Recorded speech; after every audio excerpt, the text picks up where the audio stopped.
بسم اللہ الرحمن الرحیم۔ السلام علیکم ناظرین، آپ دیکھ رہے ہیں چراغ باطن۔ ناظرین، کیا آپ جانتے ہیں کہ ہم سب اپنی زندگی میں ایک نہ دکھائی دینے والی جنگ لڑ رہے ہیں؟ ایسی جنگ جس کی گونج نہ کسی کان کو سنائی دیتی ہے نہ کسی آنکھ کو دکھائی دیتی ہے۔ یہ جنگ ہے نفس اور روح کی جنگ۔ ایک طرف وہ نفس جو انسان کو زمین سے جکڑتا ہے اور ہر وقت خواہشات کے پنجرے میں قید رکھتا ہے اور ہر لمحہ کہتا ہے کہ صرف میں، بس میں، میری چاہت ہی حقیقت ہے، اور دوسری طرف وہ روح ہے جو رب کی طرف سے آئی ہے، ایک ایسی روشنی جو مٹی کے بدن میں قید ہو کر بھی عرش کی خوشبو سنبھالے رکھتی ہے اور ہر لمحہ انسان کو یاد دلاتی ہے کہ اے انسان، تو خاکی نہیں ہے بلکہ نوری ہے اور تیرا اصل وطن خدا کے قرب میں ہے۔ یہ دونوں قوتیں انسان کے اندر تخت دل کے لیے برسرے پیکار ہیں۔ اللہ رب العزت نے قرآن مجید میں غزوہ بدر کے معرکہ کی طرف اشارہ کیا کہ وہ جو دو لشکر میدان بدر میں آپس میں لڑے تھے، ایک طرف لشکر اسلام تھا جو حضور علیہ الصلوۃ والسلام کی قیادت میں صحابہ کرام کا عظیم لشکر اسلام کی عظمت کا جھنڈا بلند کر رہا تھا، دوسری طرف اہل مکہ کا وہ لشکر تھا جو لشکر کفر تھا۔ اللہ رب العزت نے فرمایا کہ ایک لشکر تو اللہ کے لیے لڑ رہا تھا جبکہ دوسرا لشکر کافروں کا تھا، اور کافروں کے لشکر کی آنکھوں نے انہیں مغالطے میں ڈال رکھا تھا،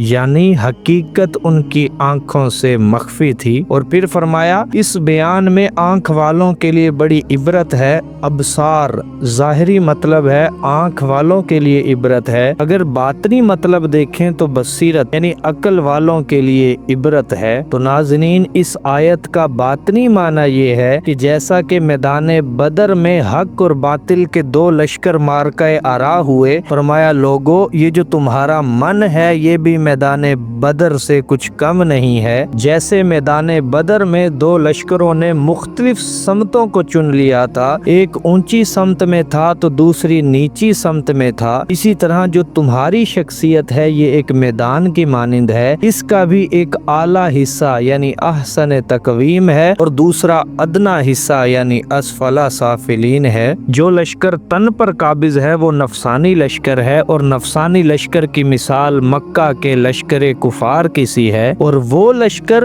جس کا قبضہ تمہاری روح کے میدان پر ہے وہ روحانی لشکر ہے، اور اس روحانی لشکر کی مثال مدینہ کے لشکر صحابہ کی سی ہے۔ اب انسان کے وجود میں دو لشکر ہیں، ایک طرف نفس کا شیطانی لشکر ہے جبکہ دوسری طرف روح کا روحانی اور ربانی لشکر ہے، اور ان دونوں کے درمیان ایک جنگ جاری ہے۔ اللہ رب العزت نے انسان کو دو چیزوں کا مرکب بنایا، جسم اور روح کا مرکب۔ اب جسم کو من صلصال، جسم کو مٹی سے بنایا، اور پھر ونفخت فیہ من روحی، پھر اس جسم کے اندر اپنی روح پھونکی یعنی اپنے نور کا چراغ روشن کیا۔ جسم کا تعلق مٹی سے رکھا اور روح کا تعلق من روحی اپنی بارگاہ سے رکھا، اسی لیے روح کی پیاس معرفت الہی ہے۔ اب جسم بھی زور لگاتا ہے کہ میرا قبضہ اس دل پر ہو جائے، دل میرے جیسا ہو جائے، اور روح بھی جنگ لڑ رہی ہے اور چاہتی ہے کہ دل میرے جیسا ہو جائے۔ اگر دل جسم جیسا ہو جائے تو سیاہ ہو جائے گا، اور اگر دل روح جیسا ہو جائے تو روشن ہو جائے گا، عرش کی طرح ہو جائے گا۔ یاد رکھیے گا، دل ہمیشہ ایک معرکہ میں رہتا ہے، دل تقویٰ کی طرف بھی جاتا ہے اور کبھی فسق و فجور کی طرف بھی جاتا ہے، دل کبھی نیکی اور اطاعت کی طرف بھی جاتا ہے اور